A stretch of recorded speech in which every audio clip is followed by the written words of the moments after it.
أعوذ بالله من الشيطان الرجيم بسم الله الرحمن الرحيم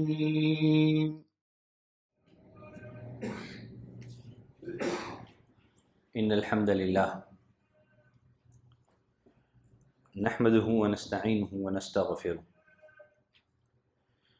ونعوذ بالله من شرور أنفسنا ومن سيئات أعمالنا من يهده الله فلا مضل له ومن يضلله فلا هادي له وأشهد أن لا إله إلا الله وأشهد أن محمدا عبده ورسوله. نبی کریم صلی اللہ علیہ وسلم کی رفاقت، آپ کی صحبت بڑی خوش قسمتی اور سعادت مندی کی بات ہے۔ امام نووی رحمۃ اللہ علیہ فرماتے ہیں، رسول اللہ صلی اللہ علیہ وسلم کی صحبت، آپ کی معیت، آپ کی رفاقت دنیا کی عظیم نعمت ہے۔ دنیا میں یہ سعادت، یہ خوش بختی، یہ خوش نصیبی صحابہ کو حاصل تھی۔ عبداللہ ابن مسعود رضی اللہ تعالیٰ عنہ فرماتے ہیں، ان اللہ نظر فی قلوب العباد، اللہ تعالیٰ نے لوگوں کے دلوں کو دیکھا، لوگوں کے دلوں کو اللہ نے پرکھا، فوجد قلب محمد صلی اللہ علیہ وسلم خیر قلوب العباد، اس نے نبی کریم صلی اللہ علیہ وسلم کے دل کو تمام دلوں میں سب سے پاکیزہ دل پایا۔ فاصطفاہ لنفسہ وابتعثہ برسالتہ، اللہ نے محمد صلی اللہ علیہ وسلم کو اپنے لیے چن لیا، نبی بنا کر کے مبعوث کر دیا۔ جب اللہ تعالیٰ نے نبوت اور رسالت کے لیے آپ کو منتخب فرما لیا، پھر سے اللہ نے لوگوں کے دلوں کو دیکھا۔ فوجد قلوب اصحابہ صلی اللہ علیہ وسلم خیر قلوب العباد، اس نے صحابہ کے دل کو تمام لوگوں کے دلوں میں پاکیزہ پایا۔ فجعلہم عزراء لنبیہ، اللہ تعالیٰ نے انہیں نبی کا وزیر بنا دیا۔ تو صحابہ کو یہ شرف ہے، ان کی دل کی صفائی، ان کی دل کی پاکیزگی کی بنا پر حاصل ہوا۔ اگر دنیا میں کسی انسان کو ایک لمحے کے لیے بھی نبی کریم صلی اللہ علیہ وسلم کی رفاقت حاصل ہو جائے تو یہ دنیا کی ساری نعمتوں سے افضل ہے، ایک لمحے کے لیے۔ عبداللہ بن عمر رضی اللہ تعالیٰ عنہ فرماتے ہیں، لا تصبوا اصحاب رسول اللہ صلی اللہ علیہ وسلم، اے لوگوں نبی کے صحابہ کو گالی نہ دو، نبی کے صحابہ کو گالی نہ دو۔ فَلَمُقَامُ أَحَدِهِمْ سَاعَةً خَيْرٌ مِّنْ عَمَلِ أَحَدِكُمْ عُمْرَةً، انہوں نے نبی کریم صلی اللہ علیہ وسلم کے ساتھ 1 گھنٹہ یا جو 2 گھنٹے گزارے ہیں، ایک گھڑی جو انہوں نے نبی کریم صلی اللہ علیہ وسلم کے ساتھ گزاری ہے، ان کی وہ گھڑی تمہاری عمر بھر کی عبادتوں سے بہتر ہے۔ صحابہ نے نبی کریم صلی اللہ علیہ وسلم کے ساتھ جو وقت گزارا ہے، ان کا گزارا ہوا وقت 1 گھنٹے کا، یہ تمہاری عمر بھر کی عبادتوں سے بہتر ہے۔ بلکہ غالب بن سعید بن زید فرماتے ہیں، اگر تمہیں نوح علیہ السلام کی عمر ملے تب بھی، اگر تمہیں نوح علیہ السلام کی عمر ملے تب بھی صحابہ کی وہ گھڑی جس میں انہوں نے نبی کی صحبت اختیار کی، نبی کے ساتھ رہا، ان کی وہ گھڑی تمہاری عمر بھر کی عبادتوں سے بہتر ہے۔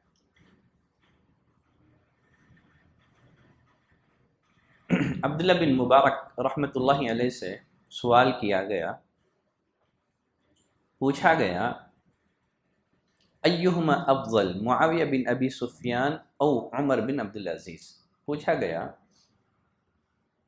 عمر بن عبدالعزیز افضل ہیں کہ معاویہ بن ابی سفیان رضی اللہ عنہ افضل ہیں؟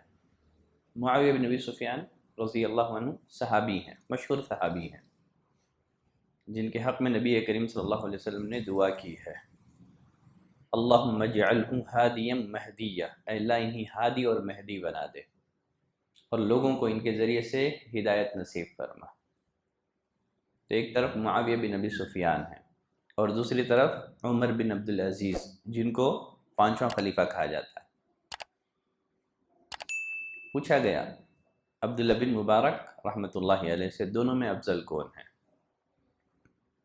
مسلمانوں میں ایک گروہ ہے خلافت اور ملوکیت کے نام پر صحابہ اکرام کو ہدف تنقید بناتا ہے، ان کے مقام اور مرتبے سے انہیں گرانے کی کوشش کرتا ہے۔ اب چونکہ یہ لوگ خلافت اور ملوکیت والے ہیں، اب ان کے نزدیک معاویہ بن ابی سفیان یہ بادشاہ ہیں اور عمر بن عبدالعزیز یہ خلیفہ ہیں۔ تو اسی فکر کے ساتھ، اسی سوچ کے ساتھ، اسی آئیڈیالوجی کے ساتھ سوال کیا گیا کہ افضل کون ہے؟ جواب دیکھیے، عبداللہ بن مبارک رحمۃ اللہ علیہ کا، قربان جائیے ان کے جواب پر۔ کہا واللہ ان الغبار الذي دخل في انف فرس معاویہ مع رسول اللہ صلی اللہ علیہ وسلم، اللہ کی قسم معاویہ رضی اللہ تعالیٰ عنہ کے گھوڑے کی ناک کا غبار، معاویہ رضی اللہ تعالیٰ عنہ کی ناک کا نہیں ہے بلکہ معاویہ رضی اللہ تعالیٰ عنہ کے گھوڑے کی ناک کا غبار، جب وہ نبی کریم صلی اللہ علیہ وسلم کے ساتھ ہوتے تھے، جب آپ کے ساتھ جنگوں میں شریک رہتے تھے، اس وقت ان کے گھوڑے میں جو غبار آ کر کے لاحق ہوتا تھا، معاویہ رضی اللہ تعالیٰ عنہ کے گھوڑے کی ناک کا غبار افضل من عمر بألف مرہ، عمر بن عبدالعزیز سے 1000 درجے بہتر ہے۔ کیا مقارنہ کرتے ہو ایک صحابی اور غیر صحابی کا؟ ایک صحابی اور غیر صحابی کا مقارنہ کیسے ممکن ہے؟ بلکہ غبار جو ہے معاویہ رضی اللہ تعالیٰ عنہ کی گھوڑے کے ناک کا غبار عمر بن عبدالعزیز سے 1000 درجے بہتر ہے۔ اللہ اکبر! یہ صحابی ہونے کی فضیلت ہے۔ غبار دھول۔ صحابہ اکرام کے مقام اور مرتبے کی ایک بہت بڑی وجہ اس لیے کہ انہوں نے نبی کو دیکھا، انہیں نبی کی رفاقت حاصل ہوئی، انہیں نبی کی صحبت حاصل ہوئی۔ نبی کریم صلی اللہ علیہ وسلم نے فرمایا لا تسبوا اصحابی، میرے صحابہ کو گالی نہ دو۔ اگر تم میں کا کوئی شخص اللہ کی راہ میں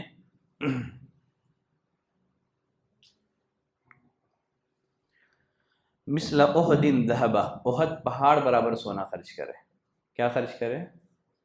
سونا خرچ کرے۔ کتنا؟ احد پہاڑ برابر سونا خرچ کرے۔ تمہارا خرچ میرے صحابی کے مد بلکہ آدھے مد کو بھی نہیں پہنچ سکتا۔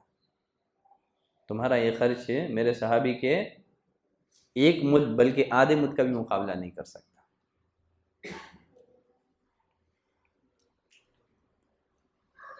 مکی دور میں جب مسلمانوں کو ستایا جا رہا تھا، نبی کریم صلی اللہ علیہ وسلم نے انہی حالات میں صحابہ کو اجازت دے دی کہ مکہ چھوڑو، مدینہ چلے جاؤ،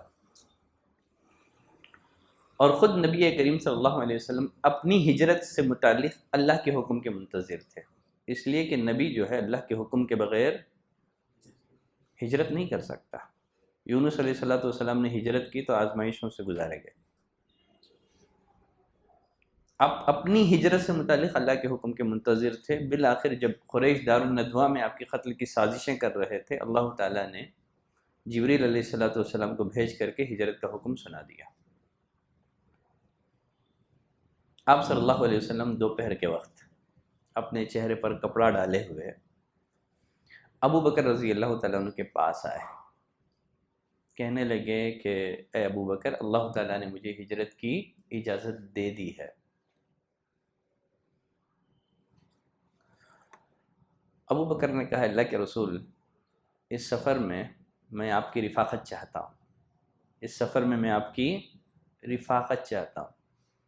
اللہ کے رسول، سفر ہجرت میں آپ مجھے اپنے ساتھ لے لیجئے نا، میں آپ کا رفیق بننا چاہتا ہوں۔ نبی کریم صلی اللہ علیہ وسلم نے ابو بکر سے کہا کہ اے ابو بکر، تم سفر ہجرت میں میرے یار ہو، تم میرے رفیق ہو، اس سفر میں تم میرے ساتھ ہی ہو۔ یہ سننا تھا ابو بکر رضی اللہ تعالیٰ عنہ کی آنکھوں سے آنسو جاری ہو گئے۔ یہ خوشی کے آنسو تھے۔ یہ کیا ہے؟ یہ خوشی کے آنسو۔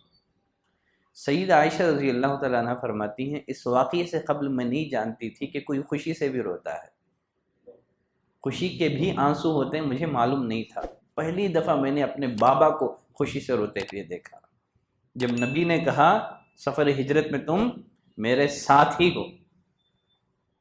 یہ دنیا میں نبی کی رفاقت، یہ دنیا میں نبی کی رفاقت۔ صحابہ نبی کو دیکھ کر کے آپ کی مجلس میں بیٹھ کر کے اپنے آنکھوں کو ٹھنڈک پہنچاتے تھے، اپنے دلوں کو سکون پہنچاتے تھے۔ گرچہ دنیا میں ہمیں نبی کریم صلی اللہ علیہ وسلم کی صحبت حاصل نہیں ہے، دنیا میں گرچہ ہمیں نبی کی رفاقت حاصل نہیں ہے، نبی کریم صلی اللہ علیہ وسلم سے ہم محبت کرتے ہیں کہ نہیں کرتے ہیں؟ بے انتہا محبت کرتے ہیں، اپنی جان سے زیادہ، والدین اور اولاد سے زیادہ، دنیا کی ہر چیز سے بڑھ کر ہمارے دل میں نبی کی محبت ہے۔ لیکن نبی سے محبت کا ایک تقاضا یہ بھی ہے کہ ہم یہ آرزو کریں، ہمارے دل میں یہ تمنا ہو کہ روز قیامت ہمیں جنت میں نبی کی رفاقت نصیب ہو، روز قیامت نبی کی شفاعت اور آپ کی سفارش نصیب ہو۔ یہ نبی سے محبت کی علامت ہے۔ آدمی کے دل میں یہ تمنا ہونی چاہیے، یہ آرزو ہونی چاہیے کہ کل روز قیامت جنت میں نبی کی رفاقت کا وہ حقدار بن جائے، نبی کا وہ پڑوسی بن جائے، جنت میں نبی کا وہ پڑوسی بن جائے۔ ہر مومن کے دل میں یہ آرزو اور تمنا ہونی چاہیے۔ دنیا میں گرچہ ہمیں یہ سعادت نہیں مل سکی، شاید ہمارے دل پاک نہیں تھے، اللہ ہمیں نبی کی صحبت کے لیے منتخب کرتا، شرف صحابیت ہمیں نصیب فرماتا۔ صحابی ہونا یہ بھی جو ہے نا، یہ کسبی چیز نہیں ہے۔ کیا ہے؟ یہ کسبی چیز نہیں ہے، یہ وہابی چیز ہے۔ جس طرح نبوت وہابی ہے، گاڈ گفٹ ہے، آدمی عبادتوں کے ذریعے سے، اعمال صالحہ کے ذریعے سے نبی نہیں بن سکتا، اسی طرح صحابی بھی نہیں بن سکتا۔ صحابی بھی کیا ہے؟ یہ وہابی چیز ہے، یہ گاڈ گفٹ ہے۔ یہ عبادتوں سے آدمی کوئی صحابی بن جائے، صحابہ کا مقام اور مرتبہ حاصل ہو جائے، ممکن نہیں ہے۔ صحابی تو نہیں بن سکتا ہو۔ صحابی بننے کے لیے نبی کو دیکھنا ایمان کی حالت میں ضروری ہے۔ خیر چلیں، گرچہ دنیا میں ہمیں نبی کی رفاقت نصیب نہیں ہوئی ہے، اگر ہم چاہتے ہیں کہ روز قیامت جنت میں ہمیں نبی کی رفاقت نصیب ہو، جنت میں ہم نبی کے پڑوسی بن کر کے رہیں، تو نبی کریم صلی اللہ علیہ وسلم نے ہمیں کچھ اعمال کی طرف رہنمائی فرمائی ہے۔ اگر ہم ان اعمال کو اپنائیں گے، ان اسباب کو اختیار کریں گے، تو انشاءاللہ جنت میں ہمیں نبی کی رفاقت حاصل ہوگی، جنت میں ہم نبی کے پڑوسی بن کر رہیں گے۔ جنت میں نبی کی رفاقت کا مطلب یہ نہیں ہے کہ وہ اسی مقام اور مرتبے پر ہوگا جس مقام اور مرتبے پر نبی تھے یا نبی ہیں یا نبی ہوں گے، سیم مقام اور مرتبہ نہیں ہے، الا یہ کہ اسے نبی کی زیارت کا موقع ملتا رہے گا، بار بار اسے نبی کریم صلی اللہ علیہ وسلم کو بار بار دیکھنا نصیب ہوگا، پڑوسی بن کے رہے گا نا۔ ایک پڑوسی دوسرے پڑوسی کو بار بار دیکھتا ہے کہ نہیں دیکھتا ہے؟ یہ جنت میں نبی کا پڑوسی بننے کا فائدہ یہ ہے کہ بار بار وہ نبی کا دیدار کر سکے گا۔ اب سوال یہ ہے، وہ کون سے اعمال ہیں، وہ کون سے اسباب ہیں، اگر ان کو اپنایا جائے، اختیار کیا جائے، تو کل جنت میں نبی کی رفاقت نصیب ہوگی۔ ان میں پہلا سبب ہے محبت النبی صلی اللہ علیہ وسلم۔ کیا ہے؟ محبت النبی صلی اللہ علیہ وسلم، نبی کریم صلی اللہ علیہ وسلم سے محبت، نبی سے محبت، بے انتہا محبت۔ صحیح بخاری کی روایت ہے، مسلم میں بھی یہ روایت موجود ہے، عبداللہ بن مسعود رضی اللہ تعالیٰ عنہ راوی ہیں، جاء رجل الی رسول اللہ صلی اللہ علیہ وسلم، ایک شخص نبی کریم صلی اللہ علیہ وسلم کی خدمت میں حاضر ہو کر عرض کرنے لگا، اللہ کے رسول، کیف تقول فی رجل احب قوما، اس شخص کے بارے میں آپ کیا کہتے ہیں جو کسی قوم سے محبت کرتا ہے ولم یلحق بہم، مگر اعمال میں ان سے نہیں مل سکا، محبت کرتا ہے لیکن اس کے اعمال ان جیسے نہیں ہیں جن سے وہ محبت کرتا ہے۔ نبی کریم صلی اللہ علیہ وسلم نے فرمایا، المرء مع من احبہ، آدمی اس کے ساتھ ہوتا ہے جس سے اس کی محبت ہوتی ہے، آدمی اس کے ساتھ ہوتا ہے جس سے اس کی محبت ہوتی ہے، گرچہ اس کے اعمال اس درجے کے نہ ہوں، پھر بھی اس محبت کی وجہ سے اللہ تعالیٰ انہیں ان کے ساتھ کر دیتا ہے۔ المرء مع من احبہ۔ تھوڑا ہم جائزہ لیں ہماری محبتوں کا، ہمارے دلوں میں کس کی محبت ہے، ہم اپنے دلوں میں کن کن لوگوں کی محبت بسائے ہوئے ہیں۔ شاید ہمارے دلوں کو چیرا جائے تو ہمارے دل میں نبی کی محبت سے زیادہ کسی فلم اسٹار کی محبت ہوگی، کسی کھلاڑی کی محبت ہوگی۔ گرچہ زبانی طور پر ہم نبی سے محبت کا دعویٰ بھی کریں گے، لیکن ہمارے ہیئر اسٹائل سے لے کر کے ہمارے پیر تک، ہمارا جسم ہماری وضع اور خطا بتا دے گا کہ ہم کسی اور کا اپنا آئیڈیل مانتے ہیں، ہمارے سر کے بال بتا دیں گے، ہمارا ہیئر اسٹائل بتا دے گا۔ گرچہ زبانی طور پر نبی سے محبت کے دعوے دار بہت ہیں، لیکن عملی ثبوت دینا بہت ضروری ہے۔ اس میں بہت سارے لوگ ناکام ہیں، دعوے دار بہت ہیں لیکن ان کے لیے اسوہ نمونہ کوئی اور ہی ہے، وہ اپنا ہیئر اسٹائل کسی کھلاڑی کو دیکھ کر کے وہ ترتیب دیتا ہے، اپنا وضع خطا، اس کے کپڑے پہننے کا انداز، سب فلم اسٹار۔ اگر نبی بولے نا لباس ٹخنوں کے اوپر رکھو تو نہیں پہنے گا، نہیں کرے گا، لیکن اگر کسی فلم میں جو ہے نا فلم اسٹار اس اسٹائل کو اپنا لے، پوری نوجوان نسل اس فلم اسٹار کی اقتدا میں جو ہے نا اپنا لباس ٹخنوں کے اوپر اٹھا لیں گے۔ نبی کہیں داڑھی رکھو تو نہیں رکھیں گے، لیکن اگر کوئی فلم اسٹار جو ہے نا کسی فلم میں داڑھی چھوڑ دے، نبی سے محبت کی وجہ سے نہیں ہے، وہ داڑھی اس لیے رکھ رہا ہے کہ فلاں فلم میں فلاں اسٹار نے داڑھی رکھی تھی۔ ہے نہیں ہے یہ آج مسلمانوں کی صورتحال۔ خیر چلے، نبی سے محبت کیا ہے؟ نبی سے محبت صحیح بخاری اور مسلم ہی کی روایت ہے، انس بن مالک رضی اللہ تعالیٰ عنہ راوی ہیں، ان رجلا سأل النبی صلی اللہ علیہ وسلم عن الساعہ، ایک شخص نے نبی کریم صلی اللہ علیہ وسلم سے قیامت کے بارے میں دریافت کیا، اللہ کے رسول قیامت کب آئے گی؟ نبی کریم صلی اللہ علیہ وسلم نے پوچھا، قیامت کے بارے میں سوال کر رہے ہو، ماذا اعددت لها، تیاری کیا ہے؟ تیاری کیا ہے؟ کیا تیاری کی ہے تو نے قیامت کے لیے؟ کہا اللہ کے رسول، لا شیء، کوئی خاص تیاری نہیں ہے میرے پاس، قیامت کے لیے کوئی خاص تیاری نہیں ہے میرے پاس، الا انی احب اللہ ورسولہ، تیاری بس صرف یہ ہے کہ میں اللہ اور اس کے رسول سے محبت کرتا ہوں، کوئی خاص تیاری نہیں، لیکن دل میں اللہ اور اس کے رسول کی محبت ہے۔ نبی کریم صلی اللہ علیہ وسلم نے کہا، انت مع من احببت، تم قیامت کے دن اس کے ساتھ ہوگے جن سے تم محبت کرتے ہو۔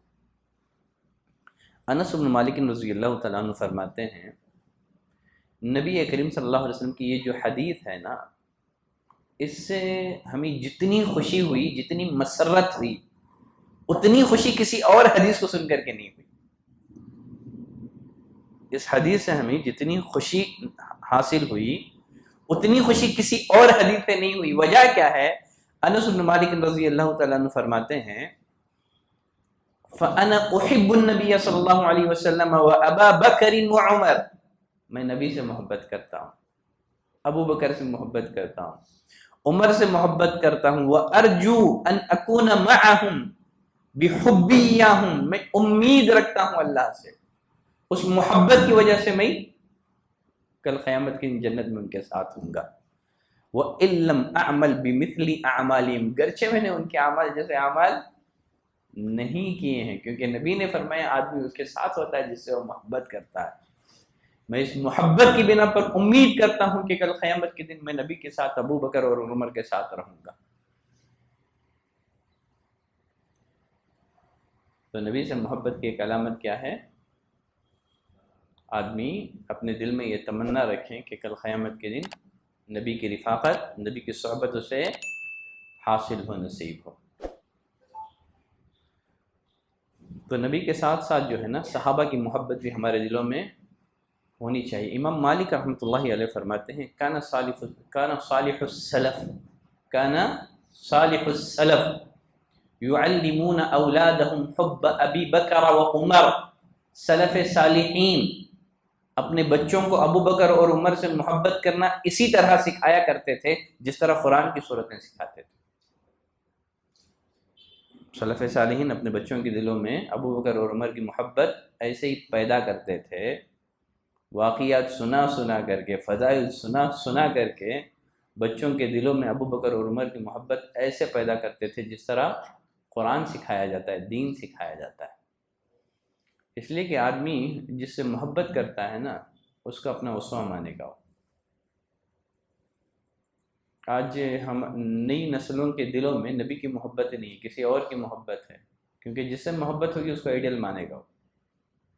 اگر ہم بھی اپنے بچوں کے دلوں میں صحابہ کی محبت پیدا کریں گے تو یقیناً وہ صحابہ کو آئیڈیل مانے گا، ان کے نقش قدم پر چلنے کی وہ کوشش کرے گا۔ خیر چلیں، صحبت نبوی کے اسباب میں سے پہلا سبب کیا ہے؟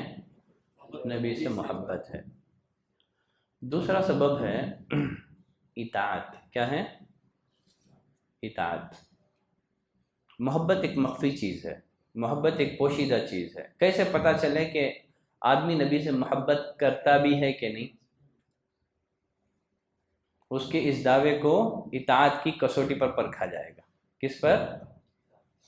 آدمی نبی سے محبت کا دعویٰ کرے تو اس کی اس دعوے کو اتباع رسول کی کسوٹی پر پرکھا جائے گا، معلوم ہو جائے گا وہ اس دعوے میں سچا ہے کہ جھوٹا ہے۔ اطاعت ضروری ہے۔ محبت در حقیقت اطاعت کا نام ہے۔ ابو طالب نبی سے محبت کرتے تھے کہ نہیں کرتے تھے؟ بے انتہا محبت کرتے تھے۔ ابو طالب نبی کریم صلی اللہ علیہ وسلم کی خاطر کتنی آزمائشوں سے دوچار کیے گئے، صبر کیا انہوں نے، فاقے برداشت کیے گئے، معاشرتی بیکاٹ کیا گیا، بھوکے رہے، لیکن اتباع نہیں کی، اطاعت نہیں کی۔ فائدہ ہو محبت کا؟ نہیں۔ تو محبت اطاعت کا نام ہے، محبت آئیڈیل بنانے کا نام ہے۔ چلیں ایک روایت، سید عائشہ رضی اللہ تعالیٰ عنہ فرماتی ہیں جاء رجل للنبی صلی اللہ علیہ وسلم، ایک شخص نبی کریم صلی اللہ علیہ وسلم کے پاس آیا، آ کر کہنے لگا اللہ کے رسول واللہ انک لاحب الی من نفسی، اللہ کے رسول اللہ کی قسم آپ میرے نزدیک میری جان سے زیادہ محبوب ہیں، وَإِنَّكَ لَأَحَبُّ إِلَيَّ مِنْ أَهْلِي وَمَالِي وَأَحَبُّ إِلَيَّ مِنْ وَلَدِي، آپ میرے نزدیک میرے اہل و عیال سے زیادہ، میری مال اور دولت سے زیادہ، ہر چیز سے بڑھ کر کے آپ میرے نزدیک محبوب اور پسندیدہ ہیں۔ میں آپ سے بے انتہا محبت کرتا ہوں، اپنی جان سے بڑھ کر، اپنے اولاد اور مال اور دولت سے بڑھ کر آپ سے محبت کرتا ہوں۔ کہنے لگے اللہ کے رسول وَإِنِّي لَأَكُونُ فِي الْبَيْتِ، اللہ کے رسول میں گھر میں اپنے بیوی بچوں کے ساتھ ہوتا ہوں، فَأَذْكُرُكَ، تو مجھے آپ کی یاد آتی ہے، مجھے آپ کی یاد آتی ہے، شوق زیارت بے قرار کرتا ہے، فَمَا أَصْبِرُ حَتَّى آتِيَكَ فَأَنْظُرْ إِلَيْكَ، مجھے اس وقت تک قرار نصیب نہیں ہوتا جب تک کہ آپ کی مجلس میں آ کر کے آپ کا چہرہ نہ دیکھ لوں، آپ کا دیدار نہ کر لوں، مجھے قرار نہیں ہوتا۔ چنانچہ میں دوڑا دوڑا آپ کی خدمت میں آتا ہوں، دیکھتا ہوں تو مجھے قرار، اطمینان، سکون نصیب ہو جاتا ہے۔ کہنے لگے اللہ کے رسول وَإِذَا ذَكَرْتُ مَوْتِي وَمَوْتَكَ، لیکن جب میں اپنی موت کو اور آپ کی موت کو یاد کرتا ہوں، تو صحابہ کا عقیدہ تھا کہ نبی وفات پائیں گے، ہے نا؟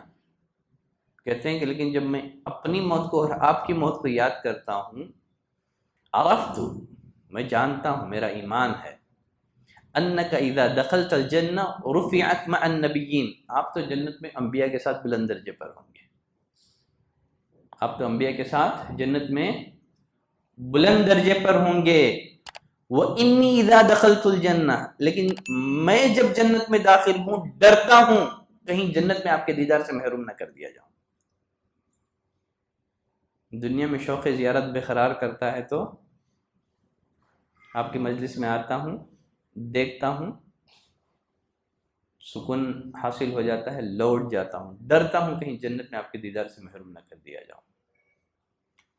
فلم یرد علیہ النبی صلی اللہ علیہ وسلم شیئا، نبی کریم صلی اللہ علیہ وسلم نے کچھ جواب نہیں دیا۔ حتی نزل جبریل بہذہ الآیہ، جبریل یہ آیت لے کر کے اتر گئے۔ کون سی آیت؟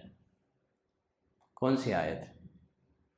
وَمَن يُطِعِ اللَّهَ وَالرَّسُولَ فَأُولَئِكَ مَعَ الَّذِينَ أَنْعَمَ اللَّهُ عَلَيْهِم مِّنَ النَّبِيِّينَ وَالصِّدِّيقِينَ وَالشُّهَدَاءِ وَالصَّالِحِينَ۔ من يُطِعِ اللَّهَ وَالرَّسُولَ، محبت اطاعت کا نام۔ صحابی نے محبت کا اظہار کیا تھا، آیت محبت سے متعلق نہیں اتری، اطاعت سے متعلق اتری۔ اللہ نے یہ نہیں کہا جو اللہ اور اس کے رسول سے محبت کرے گا، صحابی نبی سے اپنی محبت کا اظہار کر چکے تھے تو اللہ نے آیت اطاعت سے متعلق اتاری۔ اللہ نے کہا اگر تم چاہتے ہو کہ تمہیں جنت میں دنیا کی طرح نبی کی رفاقت حاصل ہو جائے، اس کے لیے ضروری ہے کہ اطاعت کرو۔ من یطع اللہ والرسول، جو اللہ اور اس کے رسول کی اطاعت کرے گا، فَأُولَئِكَ مَعَ الَّذِينَ أَنْعَمَ اللَّهُ عَلَيْهِمْ، وہ ان کے ساتھ ہوگا جن پر اللہ نے اپنا انعام کیا ہے۔ کن پر اللہ نے انعام کیا تھا؟ من النبیین والصدیقین والشہداء والصالحین۔ کتنے گروہ ہیں؟ یہ 4 گروہ ایسے ہیں جن پر اللہ تعالیٰ نے اپنا انعام کیا تھا۔ ہم نماز کی ہر رکعت میں اللہ سے سوال کرتے ہیں صراط الذین انعمت علیہم، اللہ انہی کے راستے پہ چلا دے،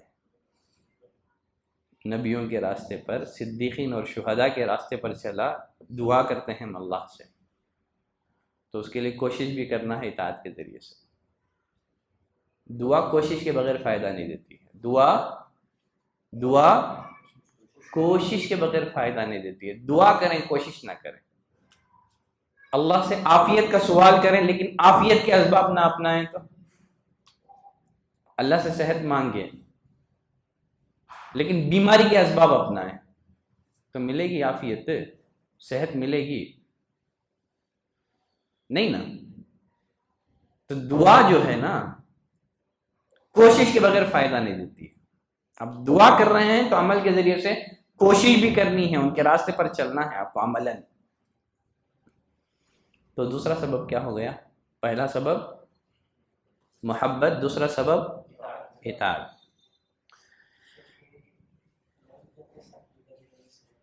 نام نہیں ہے اس میں۔ ان رجلا، ایک شخص، ایک صحابی رسول، ٹھیک ہے، اس حدیث میں نام مذکور نہیں ہے۔ تیسرا سبب ہے کثرۃ الصلاۃ والسجود للہ تعالی، نوافل کی کثرت۔ کیا ہے؟ نمازوں کا اہتمام، صلوات کا اہتمام، اور خصوصیت کے ساتھ نوافل کا، یعنی جو فرائض کا اہتمام کرے گا وہ ضرور نوافل کا بھی اہتمام کرے گا۔ بہت سارے لوگ فرائض کا تو کرتے ہیں لیکن نوافل کا نہیں کرتے ہیں، ہے نا؟ نوافل کا اہتمام۔ ربیعہ بن کعب اسلمی، ربیعہ بن کعب اسلمی رضی اللہ تعالیٰ عنہ، وہ فرماتے ہیں کنت ابیت مع رسول اللہ صلی اللہ علیہ وسلم، میں رات نبی کے ساتھ گزارتا تھا، میں رات نبی کے ساتھ گزارتا تھا خدمت کے لیے، فأتیت بوضوئہ وحاجتہ، میں آپ کے پاس وضو کا پانی دیگر ضروریات کی چیزیں لایا کرتا تھا۔ ایک دن نبی کریم صلی اللہ علیہ وسلم میری خدمت سے خوش ہو کر کے کہا سل، اے ربیہ کچھ چاہیے مانگو، کچھ ضرورت ہو تو مانگو، تمہاری ضرورت پوری کی جائے گی۔ صحابہ کی نظر اس فانی دنیا پر نہیں تھی بلکہ باقی آخرت پر تھی۔ مانگو کچھ مانگنا ہو تو۔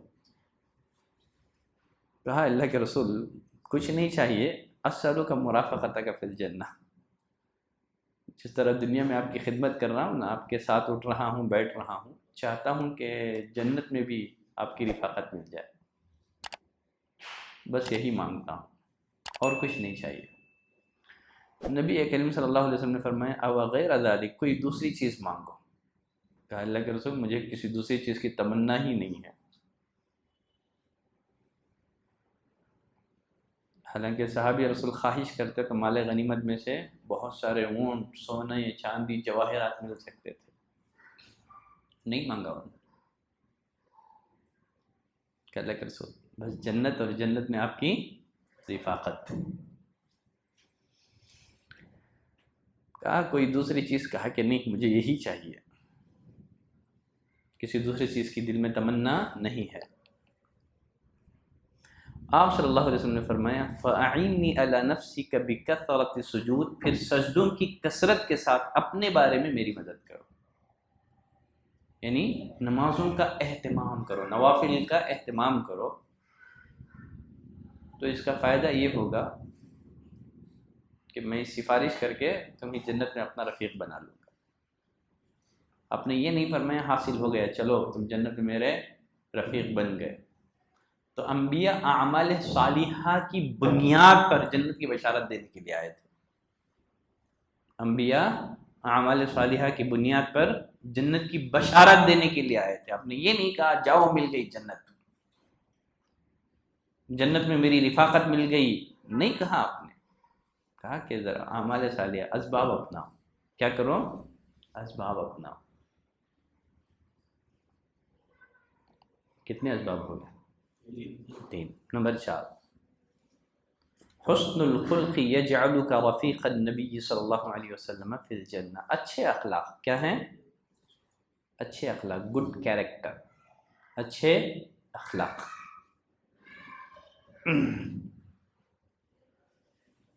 اچھے اخلاق مومن کی پہچان ہے۔ آدمی پہچانا جاتا ہے اپنے اخلاق سے۔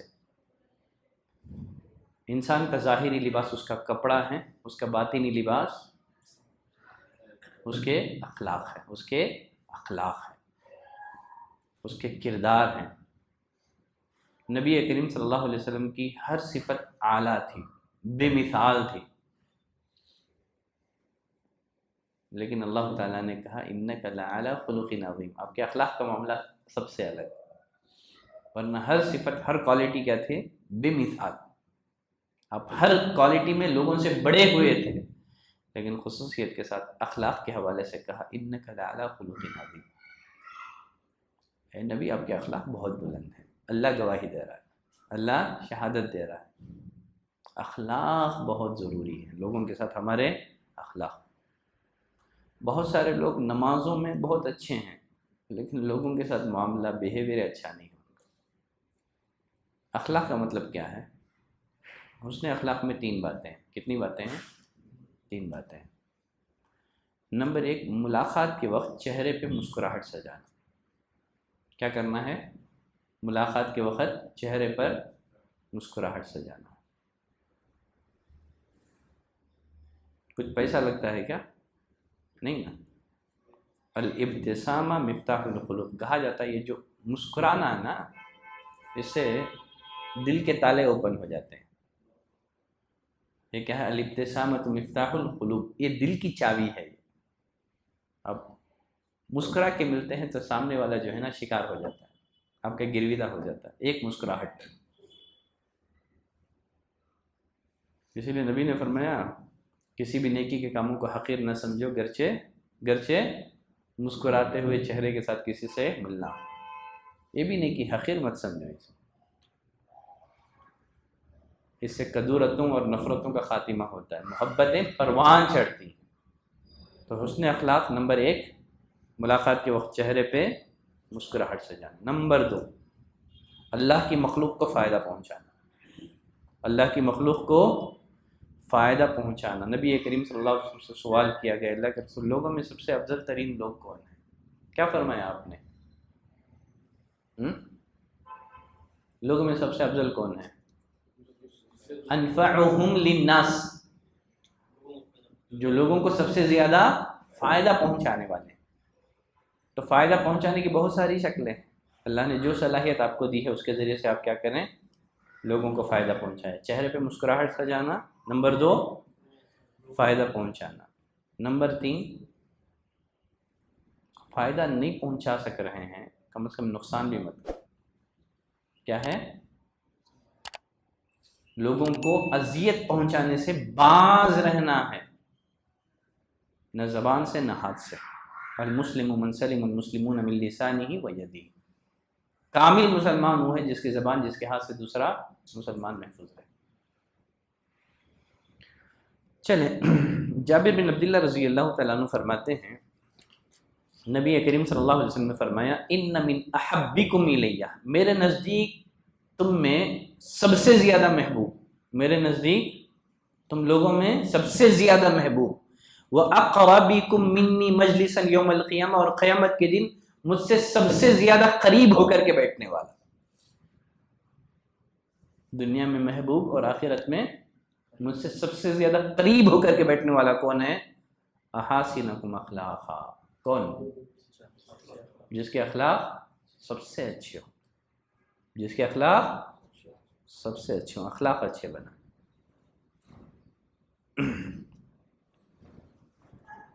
نمبر 5 ہی ہے نا، یتیم کی کفالت کرنا ہے، یتیم کی کفالت کرنا ہے۔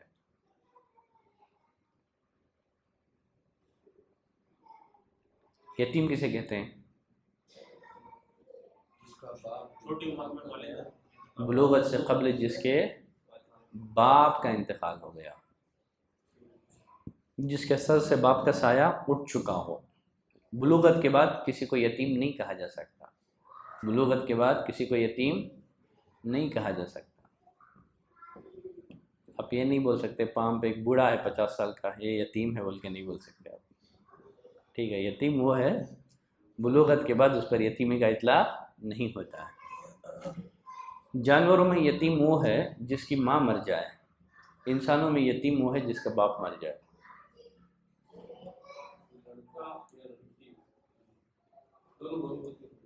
کیا ہے؟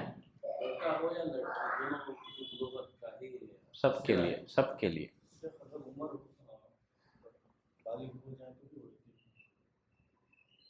اس کی کفالت کرنا ہے آپ کو، لیکن بلوغت کا اطلاق یعنی یتیمی کا اطلاق بلوغت سے قبل پر ہی ہوگا، یتیمی کا اطلاق بلوغت سے قبل پر ہی ہوگا۔ خیر چلیں، بالغ ہونے کے بعد وہ خود مختار ہے وہ، لیکن پھر بھی اللہ تعالیٰ نے فرمایا یتیموں کا مال ان کے حوالے کرنے سے قبل بلوغت کے ساتھ ساتھ تھوڑا ان کی عقل مندی کا بھی امتحان لے لو، ان کی عقل مندی کا امتحان لے لو۔ نبی کریم صلی اللہ علیہ وسلم نے فرمایا، سہل بن سعد راوی ہیں، انا وکافل الجنتی، انا وکافل الیتیمی فی الجنتی حکدا، میں اور یتیم کی کفالت کرنے والا جنت میں اس طرح ہوں گے۔ واشار بالسبابۃ الوسطی، بالسبابۃ والوسطی، آپ صلی اللہ علیہ وسلم نے شہادت کی انگلی اور درمیانی انگلی سے اشارہ کیا، ففرج بینہما، ان دونوں کے درمیان کچھ فاصلہ رکھا، ان دونوں کے درمیان کچھ فاصلہ رکھا۔ جس طرح ان دونوں انگلیوں میں بہت زیادہ فاصلہ نہیں ہے، فاصلہ ہے نہیں ہے، اسی طرح وہ بھی جنت میں مجھ سے کیا ہوگا؟ قریبی درجے پر ہوگا۔ تو معلوم ہوا کہ آپ نے ایک دم ملایا نہیں ہے، تھوڑا فاصلہ رکھا، تو ایک دم نبی کے منزل پر جائے یہ تو نہیں ہوگا، ٹھیک ہے؟ کتنے اعمال ہوئے؟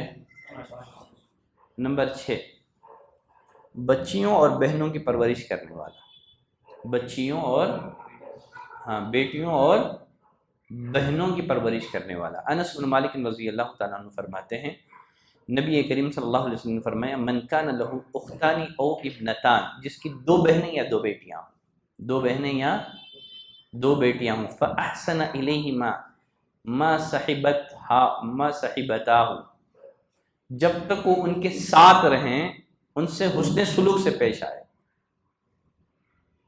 جس کی 2 بہنیں یا 2 بیٹیاں ہوں، جب تک وہ 2 بہنیں یا بیٹیاں اس کے ساتھ ہوں، اس کے ساتھ اچھا سلوک کرتا رہے۔ کنت انا وہو فی الجنۃ کہاتین، میں اور وہ جنت میں اس طرح قریب ہوں گے۔ وقرن بین اصبعیہ، آپ صلی اللہ علیہ وسلم نے ان دونوں انگلیوں کو ملا کے رکھے آپ نے بتایا۔ ٹھیک۔ انس بن مالک رضی اللہ تعالیٰ عنہ فرماتے ہیں نبی کریم صلی اللہ علیہ وسلم نے فرمایا من ضم جاریتین، جس نے 2 لڑکیوں کی پرورش کی، جس نے 2 لڑکیوں کی پرورش کی، حتی تبلغا، یہاں تک کہ وہ بالغ ہو جائیں، جاء یوم القیامت انا وہو، میں اور وہ قیامت کے دن اس طرح آئیں گے۔ آپ صلی اللہ علیہ وسلم نے 2 انگلیوں کے اشارے سے آپ نے یہ بات بیان کی۔ نمبر 7 نبی کریم صلی اللہ علیہ وسلم پر کثرت سے درود بھیجنا، نبی کریم صلی اللہ علیہ وسلم پر کثرت سے درود بھیجنا۔ عبداللہ بن مسعود رضی اللہ تعالیٰ عنہ فرماتے ہیں نبی کریم صلی اللہ علیہ وسلم نے فرمایا اول الناس بی یوم القیامت اکثرهم علی صلاۃ، قیامت کے دن لوگوں میں میرے سب سے زیادہ قریب وہ ہوگا جو سب سے زیادہ مجھ پر درود بھیجے گا۔ کتنے ہو گئے؟ نمبر 8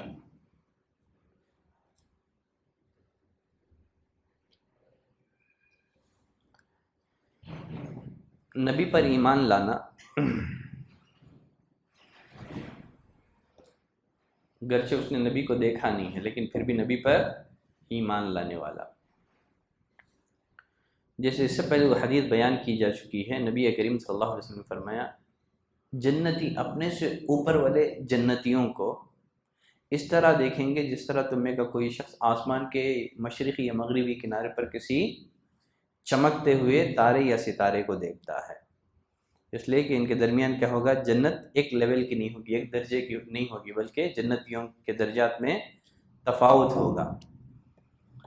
کسی سوال کرنے والے نے کہا اللہ کے رسول تلک منازل الانبیاء لا یبلغها غیرهم، شاید وہ جو بلند درجے جنہیں ہم آسمان کے مشرقی یا مغربی کنارے پر ٹمٹماتے ہوئے تارے یا ستارے کے مانند دیکھیں گے، شاید وہ انبیاء کے منازل ہوں گے۔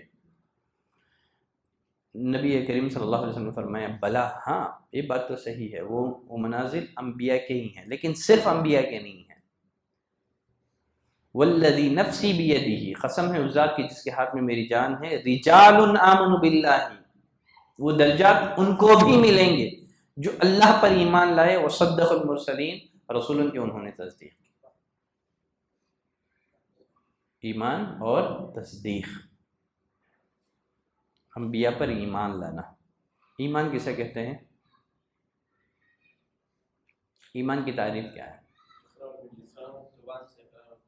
کسی کی بات کو کسی کے اعتماد پر یقینی طور سے مان لینا، یہ ایمان کہلاتا ہے، بغیر کسی مشاہدے کے کسی کی بات کو کسی پر اعتماد کرتے ہوئے مان لینا، یہ کیا کہلاتا ہے؟ ایمان کہلاتا ہے۔ نبی پر اعتماد کرتے ہوئے آپ نے جو کچھ خبر دی ہے اس کو یقینی طور پر قبول کر لینا، کیا ہے؟ یہ ایمان اور تصدیق ہے۔ ابو جمعہ ایک صحابی رسول فرماتے ہیں تغدینا مع رسول اللہ صلی اللہ علیہ وسلم، ایک دفعہ ہم نے نبی کریم صلی اللہ علیہ وسلم کے ساتھ ناشتہ کیا اور ہمارے ساتھ ابو عبیدہ بن جراح بھی تھے۔ کون تھے؟ کہنے لگے اللہ کے رسول حل احد خیر منا، اللہ کے رسول ہم سے بھی کوئی بہتر ہو سکتا ہے؟ اسلمنا معک، ہم نے آپ کے ساتھ اسلام لایا، آپ کے ساتھ جہاد کیا۔ آپ صلی اللہ علیہ وسلم نے فرمایا نعم، ہاں تم سے بھی بہتر ہو سکتے ہیں۔ قوم یکونون من بعدکم، وہ لوگ جو تمہارے بعد آئیں گے، یؤمنون بی، مجھ پر ایمان لائیں گے، ولم یرونی، حالانکہ انہوں نے مجھے نہیں دیکھا۔ تمہارا ایمان مشاہدے کی بنا پر ہے، ان کا ایمان بالغیب ہے۔ تمہارا ایمان کیا ہے؟ مشاہدے کی بنا پر ہے. ان کا ایمان بالغیب.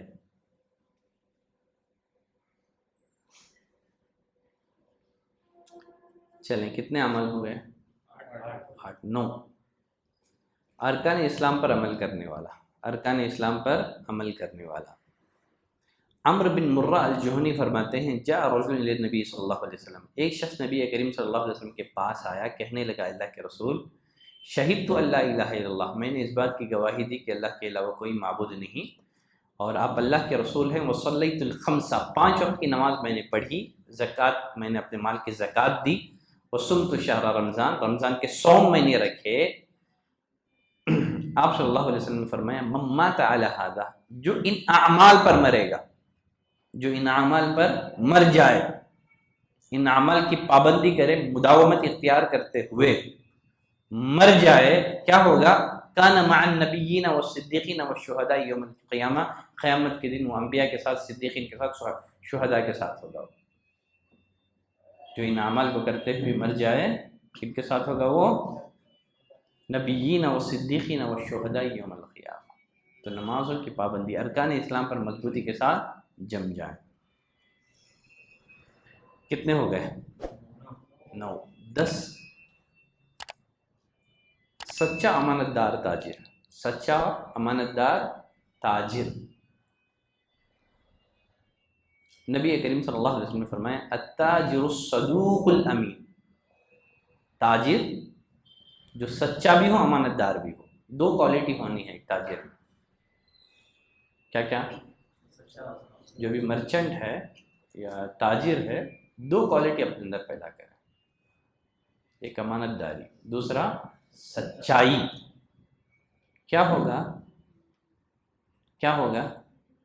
ایسا آدمی صرف دنیا ہی نہیں کما رہا ہے، وہ اپنی آخرت بنا رہا ہے. کیوں سچائی کیوں اپنا رہا ہے؟ سچائی امانت داری کیوں اختیار کر رہا ہے؟ اللہ سے ڈر کر، اللہ سے ڈر کر، اس کے اچھے اخلاق، کسی اور وجہ سے نہیں. کیا ہوگا؟ تاجر الصدوق الامین، جو تاجر سچا اور امین ہو. مع النبیین والصدیقین والشہداء، وہ انبیاء، صدیقین اور شہداء کے ساتھ. 10 ہو گئے. 11واں آخری، دعا کرنا ہے. کیا کرنا ہے؟ دعا کرنا ہے. کس بات کی؟ کس بات کی دعا کرنا ہے؟ نبی کی رفاقت. عبداللہ بن مسعود رضی اللہ تعالیٰ عنہ فرماتے ہیں دخل رسول اللہ صلی اللہ علیہ وسلم المسجد وهو بین ابی بکر و عمر. ایک مرتبہ رسول اللہ صلی اللہ علیہ وسلم رات کے وقت مسجد میں آئے. آپ ابو بکر اور عمر کے درمیان میں تھے. کہاں تھے آپ؟ ابو بکر اور عمر کے درمیان میں تھے. یہ بھی عالم کے ساتھ جانے کا ایک ادب ہے. یہ عالم درمیان میں ہوں، لوگ دائیں اور بائیں ہوں. تو نبی کریم صلی اللہ علیہ وسلم درمیان میں تھے، دائیں ابو بکر، بائیں عمر تھے. مسجد میں داخل ہوئے. وَإِذَا ابن مسعود يُصَلِّي، عبداللہ بن مسعود نماز پڑھ رہے تھے. عبداللہ بن مسعود نماز پڑھ رہے تھے، سورہ نساء پڑھ رہے تھے. پھر دعا کرنے لگے. نبی کریم صلی اللہ علیہ وسلم نے عبداللہ بن مسعود سے کہا اسعل تعطا، اسعل تعطا، مانگو تمہاری مراد اللہ پوری کر دے گا. مانگو تمہاری دعا قبول کی جائے گی. پھر نبی کریم صلی اللہ علیہ وسلم ابو بکر اور عمر کی طرف متوجہ ہوئے، کہا من سرہ ان یقرأ القرآن غضا کما انزل فلیقرأ بقراءۃ ابن ام عبد. جو شخص قرآن کو ویسے پڑھنا چاہتا ہے جیسے وہ اترا ہے، نازل ہوا ہے، اس کو چاہیے کہ ام عبد کے بیٹے کی طرح پڑھے. ام عبد یہی ہے عبداللہ بن مسعود. ام عبد کے بیٹے کی طرح پڑھے. دیکھو یہ قرآن ایسے پڑھتے ہیں جیسے وہ اترا ہے. عبداللہ بن مسعود قرآن ایسے پڑھتے ہیں جیسے وہ اترا ہے، نازل ہوا ہے. صبح ہوئی، خوشخبری دینے کے لیے پہلے کون گئے دونوں میں؟ نبی بولے چلے گئے، ٹھیک ہے، خوشخبری سنائیں چلے گئے۔ عبداللہ بن مسعود نماز پڑھ رہے تھے، صبح ہوئی، خوشخبری دینے کے لیے پہلے کون پہنچے ہوں گے؟ اب عبداللہ بن مسعود کو سنانا نا اتنا جو خوشخبری، کیونکہ نبی نے کہا مانگو تمہاری مراد پوری کی جائے گی، اور پھر ان کی خیرات کی تعریف، اب خوشخبری دینا تھا، پہلے کون پہنچے ہوں گے دونوں میں؟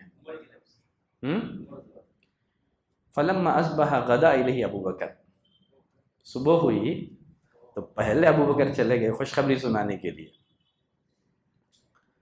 پوچھا ان سے ما سألت اللہ البارحہ، رات میں جب تم دعا کر رہے تھے تو نبی نے کہا مانگو مراد پوری کی جائے گی، کیا مانگا تم نے؟ اللہ سے کیا دعا کی؟ کہا میں نے اللہ سے دعا کی اللہم انی اسألک ایمانا لا یرتد، اے اللہ میں تجھ سے ایمان پر ثابت قدمی کا سوال کرتا ہوں، ایسا ایمان جس کے بعد میں دین سے نہ پھروں، ایمان پر ثابت قدمی، ونعیما لا ینفد، اور نہ ختم ہونے والی نعمتوں کا سوال، نمبر 3 ومرافقۃ محمد فی اعلی جنت الخلد، اے اللہ خلد بری میں اعلیٰ جنات میں تم مجھے نبی کی رفاقت عطا فرما۔ میں نے اللہ سے یہ دعا مانگی تھی، ایمان پر ثابت قدمی، نہ ختم ہونے والی نعمتیں، اور اعلیٰ جنت میں نبی کی رفاقت۔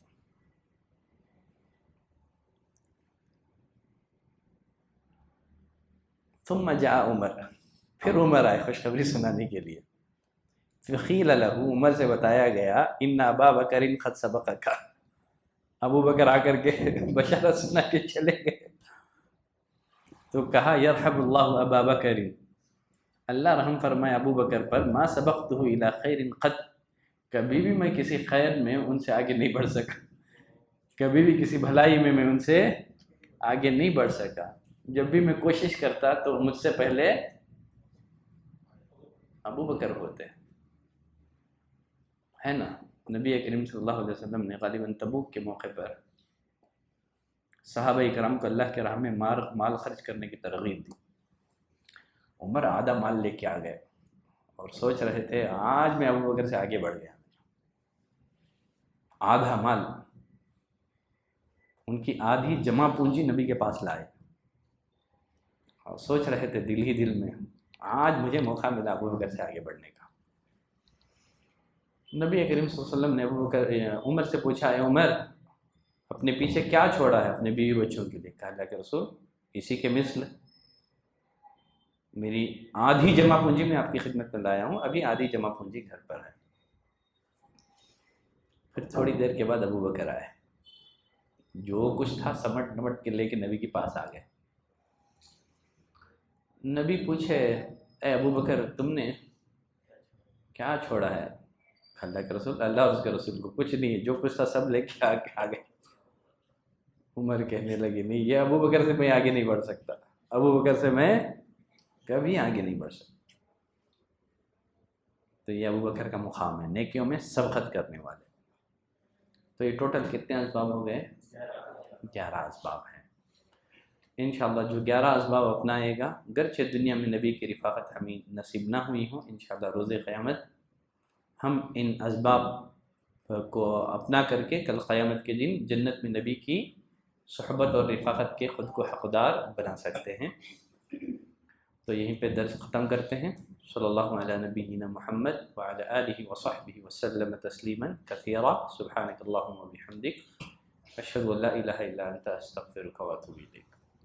ایک سوال ہے، ہمارے ایک ساتھی ہیں جو دین کے جتنا بھی وقت ہے 8 گھنٹے 10 گھنٹے 12 گھنٹے اللہ کے راستے میں جو ہے کام کرتے ہوئے گزارتے ہیں، ٹھیک ہے۔ ابھی ان کو جو ہے نبی اکرم صلی اللہ علیہ وسلم کی نمازیں، نبی اکرم صلی اللہ علیہ وسلم کی صحیح احادیث کے ساتھ ان کو معلوم تھی، صحیح طریقہ صحیح احادیث کے ساتھ، ابھی وہ ماننے کے لیے تیار ہے، مگر ویسے زمانے پڑھنے کے لیے ان کو خدشہ ہے جس جماعت کے ساتھ میں سب سے زیادہ صبح شام میرے سے کام ہو رہا ہے، میں سیکھ رہا ہوں، اب یہ کرنے کی وجہ سے، اس طرح عمل کرنے کی وجہ سے